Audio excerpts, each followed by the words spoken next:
Dear student, today our topic is accounting for material, and accounting for material is the part of cost accounting of BCom second year of CCS University. So student, today we will start the numerical portion of material. तो विद्यार्थियों, आज का topic जो हमारा लिया गया है वो सामग्री से लिया गया और सामग्री का यह टॉपिक लागत लेखांकन से लिया गया। लागत लेखांकन बीकॉम सेकंड ईयर का सीसीएस यूनिवर्सिटी का एक पार्ट है। तो आज का ये टॉपिक स्टार्ट करते हैं और स्टार्ट करने से पहले आप सभी स्टूडेंट्स को मैं बताना चाहूँगा कि काफ़ी स्टूडेंट मेरे से अपनी प्रॉब्लम व्हाट्सएप के थ्रू भेज रहे हैं, जिन जिन वीडियो को मैं बना के दे रहा हूँ। आप स्टूडेंट जिन लोगों की बाकी और स्टूडेंट की अगर कोई समस्या है तो वो भी मेरे पास अपनी प्रॉब्लम व्हाट्सएप के थ्रू भेज सकते हैं, ताकि उन समस्या का समाधान मैं आपके घर पर बैठे रहने के साथ साथ कर दूं। क्योंकि जितना कम से कम आप घर से बाहर निकलेंगे उतना ही सुरक्षित रहेंगे, क्योंकि अभी कोरोना पूरी तरह समाप्त नहीं हुआ है। तो स्टूडेंट, मैं चाहूँगा आप भी नियमों का पालन करें, बाकी को भी नियमों का पालन करने दें और अपनी समस्या जितनी ज़्यादा हो सकती, जितनी ज़्यादा भीड़ भाड़ में जाने से बच सकते हैं उतना अपने आप को बचाएं और लोगों को भी जागरूक करें। तो आइए स्टूडेंट, आज का टॉपिक शुरू करते हैं, जिसका नाम है accounting for material.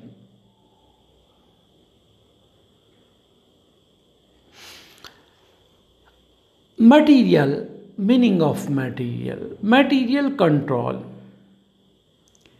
Material control is a system which ensure the provision of required quality of material in required quantity at the required place and time with minimum amount of capital. Because we know very well material is the main factor of production। और student, ये हम अच्छी तरीके से जानते हैं कि सामग्री किसी उत्पादन का मुख्य स्तंभ या मुख्य भाग है। Or again we know that there is a tough competition in the market nowadays in every field।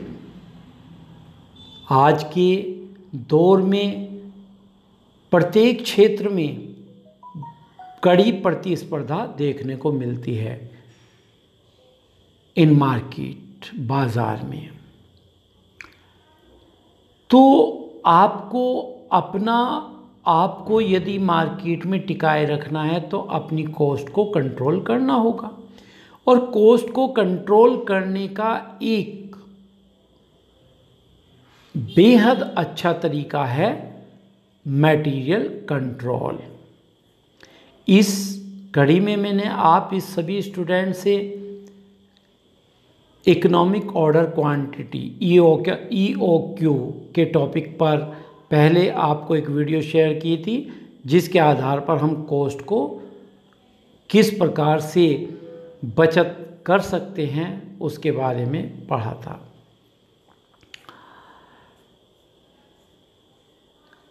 उसके साथ साथ मटेरियल टॉपिक के और भी कई पार्ट मैंने आपको कराए थे। आज इस कड़ी में हम शुरू करने जा रहे हैं method number first method start करते हैं, फीफो मेथड ऑफ मटेरियल। तो let's start FIFO. First, what is FIFO method? The full form of FIFO is first in, first out. FIFO means first in, first out. First received material is issued first to production department. जो माल पहले प्राप्त हुआ वह उत्पादन विभाग को पहले जारी किया जाएगा। And accordingly the issue price is valued. और उसी इशू प्राइस पर। In other words we can say that material are issued in the order in which the arrive in the store. इसका मतलब ये हुआ कि हमारे पास जिस तरीके से माल आ रहा है, जो माल हमारे पास पहले आ रहा है, हम वो पहले इशू करेंगे। The items longest in stock are issued first. Thus each issued of material only recover the purchase price that does not reflect the current market price. The advantage is, especially we can say, यह एक ऐसा method है जिसमें हमारे पास जो माल जिस date में आया है, इशू करने के समय जो पहले माल आया हुआ था वो पहले इशू किया जाएगा। तो आइए स्टूडेंट, अब हम देखते हैं इस मेथड्स का एक न्यूमेरिकल। आपके सामने यहाँ एक न्यूमेरिकल है। At the beginning of October 2080, Quality Brush Company held in stock 10,000, value at ₹10 each. Further purchase were made during the month of the following: 7 October, 14 October, 24th. Unit purchase 4,000 at the rate 12.50. 14 October 6,000 unit at the rate of 15. 24th October 8,000 at the rate 16.50. Issued to shop were 16 October, 28 October, 16,000 and 10,000. You are required to prepare a store ledger card for the month of October according to FIFO method. तो हमारे पास ये इकाइयाँ जब जब खरीदी गई थी वो दे दी गई हैं, उनके रेट हैं, जिस डेट में हमें इशू करनी है वो दे दी गई है, और हमें एक स्टोर लेजर अकाउंट बनाना है जो ये दर्शाए कि हमारे पास किस किस डेट में इशू हुआ है, किस रेट का इशू हुआ है और बैलेंस क्या बचा हुआ है। तो स्टूडेंट, इस स्टोर लेजर अकाउंट के 3 पार्ट होंगे। पहला part receipt, second issue, third balance, और उससे पहले एक डेट और पर्टिकुलर। आप कह सकते हैं कि डेट, पर्टिकुलर, रिसिप्ट के 3 पार्ट होंगे, क्वांटिटी, रेट और अमाउंट। इशूड के 3 पार्ट होंगे, क्वांटिटी, रेट और अमाउंट। एंड बैलेंस के 3 पार्ट होंगे, क्वांटिटी, रेट और अमाउंट। ये फार्मूला सेम रहेगा, ये फॉर्मेट सेम रहेगा इसके फीफो मेथड में और आने वाले अन्य मेथड के अंतर्गत। तो पहले हम देखते हैं इस फीफो मेथड को। आइए शुरू करते हैं। आप देख रहे हैं सबसे पहले डेट 1 अक्टूबर में पर्टिकुलर में ओपनिंग बैलेंस है हमारे पास। तो बैलेंस में हमने लिख दिया है यहाँ पर quantity 10,000 at the rate 10, total is 1 lakh. इसके बाद 7 अक्टूबर में हमने परचेज किया 4,000 unit, rate 12.50, total amount 50,000। So balance is 10,000 पहली यूनिट थी जो कि 1 लाख की थी, 4,000 ये यूनिट आ गई जो कि 12 रुपये 50 पैसे, टोटल 50,000। इसलिए अब हमारे स्टॉक लेजर में जो बैलेंस है वो टोटल हो गया 1.5 लाख रुपए का और उनकी क्वांटिटी होगी 10,000 and 4,000। And after that again purchase on 14 October 6,000 unit. So, in receipt, purchase 6,000, rate 15, total 90,000. In issue, no entry will be passed. And now is the total balance 10,000 opening balance, 4,000 purchase 7 October and 6,000 purchase on 14 October. 6,000, rate 15, total 19,000. Now in the store total units are available 20,000 and rate is 10, 12, 50 and 15 and total amount is rupees 1,50,000 and 90,000. And after that on 16 October issued 16,000 unit and now is issued 16,000. अब student यहीं पर आपको ये देखना है कि method में क्या कहा गया है और कौन सा मेथड हमारे से क्वेश्चन करने के लिए कहा गया है। तो यहाँ देख रहे फीफो मेथड अप्लाई करने के लिए कहा है और हमें इशू करनी है टोटल। क्वेश्चन में आप देख रहे हैं स्टूडेंट, क्वेश्चन में आप देख रहे हैं टोटल 16,000 यूनिट हमें इशू करनी है। तो आप देखिए सबसे पहले हमारे बैलेंस में कितनी है यूनिट है। आप देख रहे हैं सबसे पहले 10,000 यूनिट है 1 अक्टूबर वाली, 4,000 है हमारे पास 7 अक्टूबर वाली और 6,000 है 14 अक्टूबर वाली। और इशूड हम कर रहे हैं 16 अक्टूबर को और 16,000 और मेथड हमारा है फीफो, यानी कि जो माल पहले आया था हम पहले उसी माल को इशूड करेंगे।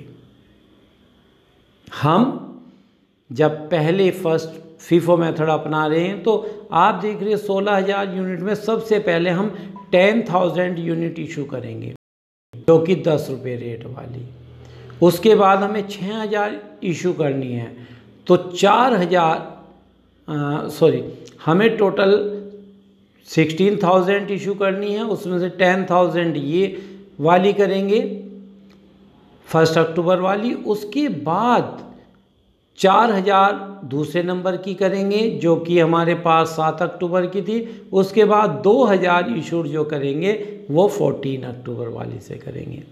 तो यहाँ आप इशूड वाले उसमें कॉलम में देखें, सबसे पहले 10,000 ऊपर से उठा ली है 10,000 यूनिट 10 रुपये वाली, फिर 4,000 उठा ली 12.5 वाली, फिर 2,000 उठा ली 15 वाली। टोटल किया इनका अमाउंट का। And now total issue unit is 16,000 and now balance is only 4,000 unit at the rate 15। अब हमारे पास जो बैलेंस बचा, ये लास्ट की जो यूनिट हैं 6000 में से, इनमें से 4000 बची 15 रुपये वाली, जो कि 60,000 की। मैं समझता हूँ ये क्वेश्चन बड़ी आसानी से आपकी समझ में आ रहा होगा, इसमें किसी तरह की कोई प्रॉब्लम नहीं हो रही होगी, उम्मीद यही है। अब स्टूडेंट आगे देखें। इसके बाद फिर से हम यदि देखें तो हमने 8,000 यूनिट फिर परचेज की 24 को और 16 रुपीज़ 50 पैसे में।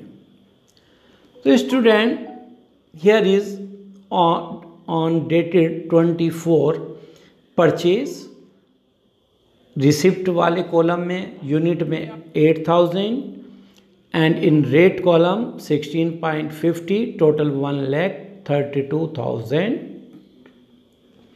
but there will be not any entry pass in issued side, and now is the balance is 4,000 balance है हमारे पास। उस इकाइयों का जो 15 रुपये वाली थी और नई परचेज करी गई है 8,000, जो कि 16 रुपये 50 पैसे वाली। तो हमारे पास अब जो टोटल बैलेंस है वो एक 4,000 है, एक 8,000। 4,000 जो है वो बैलेंस है उन 6,000 का जो हमने परचेज करी थी 14 में।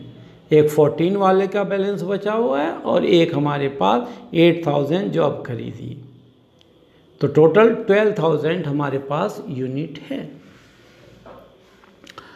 अब देखते हैं, इन्होंने कहा है 28 अक्टूबर में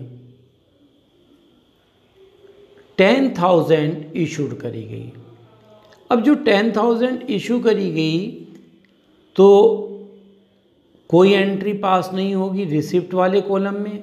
इशूड में हमें जो 10,000 करनी है और फर्स्ट फीफो मेथड हमारा चल रहा है, तो पहले तो ये जो 4 और 8 में से पहले ये जो 4,000 यूनिट है इनको इशूड करेंगे।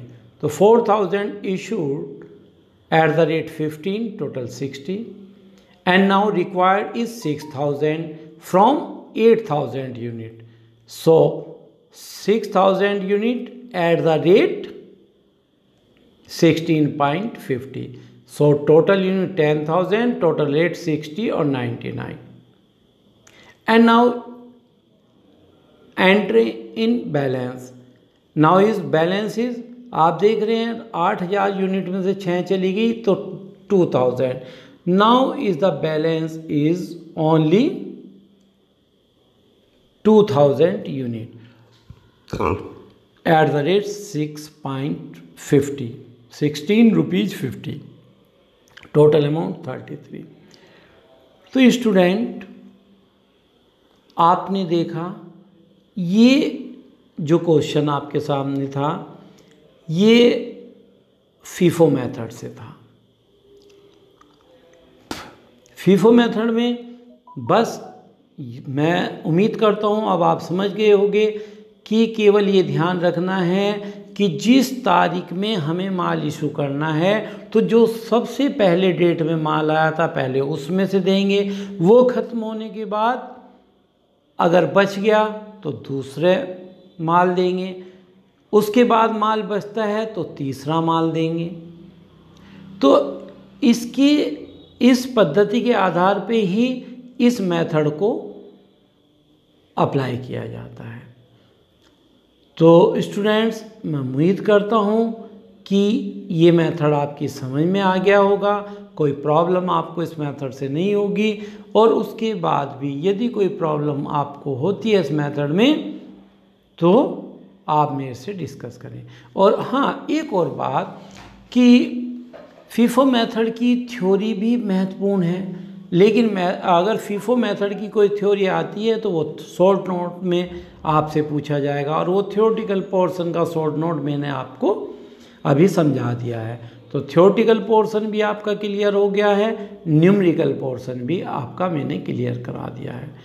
अब नेक्स्ट वीडियो में मैं आप लोगों से शेयर करूंगा इसका सेकंड मेथड जो है लीफो मेथड, और उसके बाद आपसे डिस्कस होगा थर्ड मेथड जो हीफो मेथड है। तो स्टूडेंट आप रेगुलर वॉच करते रहिए वीडियो को और प्रॉब्लम डिस्कस करते रहिए। Okay, thank you.